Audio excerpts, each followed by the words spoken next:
हाँ, मेरा नाम इनोसेंट सोरेन है। मैं रतनपुर कुस्बा का हूँ, जो गंगटी ब्लॉक के अंदर में आता है। और मैंने ग्रामीण विकास में PhD किया है और रिजर्व बैंक ऑफ इंडिया से GM के पोस्ट में मैं रिटायर हुआ हूँ। तो अभी सामाजिक काम में कार्यरत हूँ। और लोगों ने मुझे कहा कि आप सामाजिक कार्य में कार्यरत हैं ही, तो आप पॉलिटिक्स में क्यों नहीं आते हैं, आप जैसे लोगों की ज़रूरत है। तो मैंने निर्णय लिया और मैं अभी पॉलिटिक्स में आया हूँ। आज मैं नॉमिनेशन करने साहिबगंज जा रहा हूँ, बोरियो विधानसभा से। बोरियो विधानसभा से आप निर्दलीय प्रत्याशी के रूप में आज नामांकन करवा रहे हैं। पहले आपके क्या मुद्दा रहेगी? मेरा पहले मुद्दा और मेन मुद्दा रहेगा किसानों के लिए सिंचाई की व्यवस्था। क्योंकि इस पूरे एरिया में आप देख लीजिए या झारखंड को ही देख लीजिए, हमारी जो जनसंख्या है 80% आबादी खेती पर ही निर्भर करती है। और इसकी कोई बात नहीं करता है, खेती, पानी या किसानों की जो व्यवस्था होना चाहिए उनके लिए मतलब प्रशिक्षण भी होना चाहिए, इसकी कोई नहीं बात करता है। तो मेरा पहला और मुख्य मुद्दा किसान और उसको खेती के लिए जितनी सुविधाएं देनी होगी वो मेरा मुख्य मुद्दा है। भाजपा से गोविंद हेम्ब्रम और JMM से आपका धनंजय सोरेन जी दिग्गज नेता था मैदान में, किस प्रकार से आप चुनौती रहेगी जी?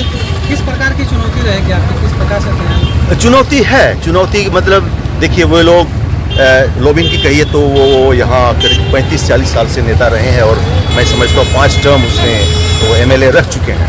तो उनकी जान पहचान है, लोग उसको पहचानते हैं। मेरी पहचान नहीं, लोग मुझे बहुत कम जानते हैं। तो ये मेरे लिए बहुत बड़ी चुनौती है। दूसरी हुए धनंजय सोरेन, वो भी जिला परिषद एरिया में बहुत दिन से हैं, तो लोग उसको भी जानते हैं। बस उनके पीछे बहुत एक बड़े बड़े लोगों का सपोर्ट है, बहुत बड़े लोगों को उनका है, मतलब पार्टी है, दोनों पार्टी उम्मीदवार हैं। मैं निर्दलीय हूँ, तो ये एक मेरे लिए चुनौती है कि मैं निर्दलीय हूँ, नंबर 1।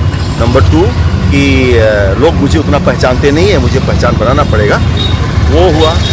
लेकिन अन्यथा कहिए तो मैं अपने आप को उन लोगों से काफ़ी योग्य समझता हूँ और मुझ में बहुत विजन है, ड्रीम है, मैं बहुत कुछ करना चाहता हूँ और मेरी योग्यता ही मेरे बारे में सब कुछ करती है। बोरियो विधानसभा लगातार आपका चर्चा में है कि यहाँ झारखंड मुक्ति मोर्चा BJP का ही प्रतिद्वंद रहा है लगातार। जी हाँ।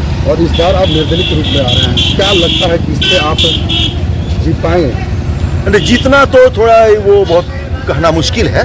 मैं जीत के लिए ही लड़ रहा हूँ, मतलब कंटेस्ट कर रहा हूँ। लेकिन देखिए क्या है, इतने दिनों तक ये लोग रहे, 40 साल जोड़िए या हमारे झारखंड बनने के बाद 24 साल आप जोड़ लीजिए, लेकिन विकास के नाम पर कुछ तो नज़र नहीं आ रहा है। लोग इनसे नाखुश हैं। तो मेरा यही रहेगा कि नया होकर भी मैं लोगों से ये आग्रह करूँगा, आपके चैनल के थ्रू भी एक परिवर्तन लाया जाए, एक नए चेहरे को मौका दिया जाए। क्योंकि लगातार यही लोग आते रहेंगे, विकास दिख नहीं रहा है, तो फिर हम ऐसे ही रहेंगे। तो मैं चाहता हूँ परिवर्तन आए, एक नया चेहरा आए। आप बोरियो विधानसभा क्षेत्र के जनताओं से क्या वैसा अपील करेंगे जो सब समुदाय के लोगों से आपको वोट मिले? देखिए, मैंने शुरू में ही कहा, किसान, खेती, इस पर मेरा फोकस है। किसान का कोई धर्म नहीं होता है, किसान का कोई समुदाय नहीं होता है, इसकी कोई जाति नहीं होती। किसानी खेती सभी लोग करते हैं। तो आवेदन यही है कि जो मेजॉरिटी, जो 80% से ऊपर जो जनता है, जो खेती से जुड़े हुए हैं, उनकी कोई बात नहीं करता है। तो मैं उनकी बात करने आया हूँ और खेती की सुविधा के लिए काम कर रहा हूँ, शुरू कर दिया हूँ। एज ए सामाजिक कार्यकर्ता के तौर पर मैंने शुरू कर दिया है। और यदि नेता या MLA बन जाता हूँ तो मैं लार्जर स्केल, मैंने बड़ा स्केल में कर सकता हूँ। तो अपील यही है, मैं जब आपके लिए आवाज़ उठा रहा हूँ, आपके लिए आवाज़ कोई नहीं उठा रहा है, एक मौका मुझे दिया जाए, मैं बहुत कुछ करूँगा। ठीक है, बहुत बहुत धन्यवाद। आप देख रहे हैं आंखें देखी।